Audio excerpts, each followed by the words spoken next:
Good morning, hello friends, very good morning. আশা রাখি সকলে ভালো আছো, সুস্থ আছো।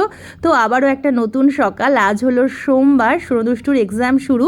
তো ওই জন্য সকাল সকাল ওদের ব্রেকফাস্টের জন্য ডালিয়া ভিজিয়ে রাখছি ধুয়ে, এবার বসিয়ে দেব।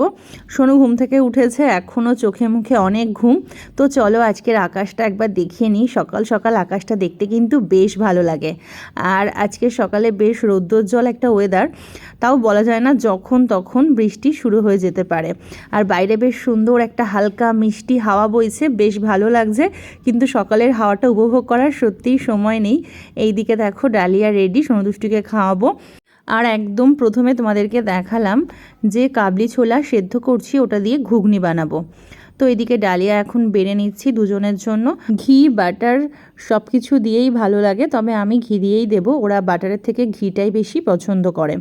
আর সোনুকে বললাম যে খেতে খেতে একবার একটুখানি বইটা দেখে নাও। বেশ কয়েকবার বলার পরে তাই বসলো। ওর মধ্যে এখনও সেই সিরিয়াস ব্যাপারটা আসেনি, শুধু রেজাল্টের দিনে একটু ভয় পায়।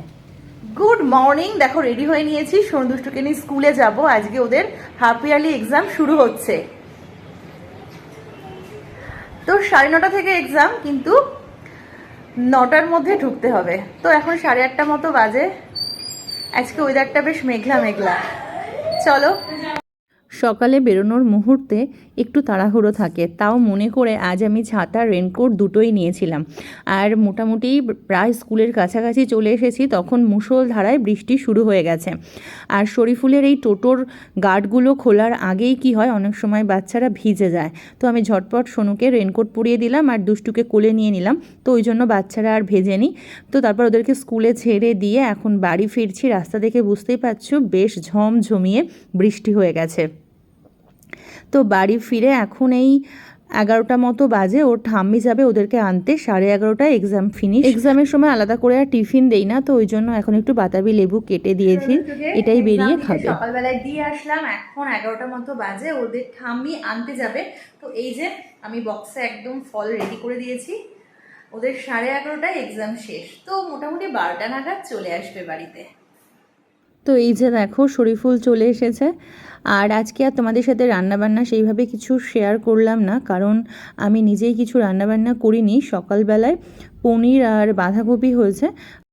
আর আজকে মনটা বেশ খারাপ, তার কারণ হলো মাসির আজকে শ্রাদ্ধের অনুষ্ঠান আছে আমার বাড়ির কাছেই, আমাদের এই বাড়ি থেকে বেশি দূরে নয়। তো সেখানে যাব, মা আসবে, তারপরে যাব। তো ওই জন্য খুব একটা কিছু ভালো লাগছে না। যেদিন মাসি মারা গেছে সেদিনও গেছি, তারপরেও একদিন গেছি, আজকে যাব। তো এইসব ভিডিও আর শেয়ার করতে ভালো লাগে না, তো সেজন্যই সেসব কোনো ভিডিও ক্লিপস আমি নেইনি। তো আজকে আসি, তোমরা ভালো থেকো, সুস্থ থেকো। চলো দেখা হবে আবার নেক্সট ব্লগে।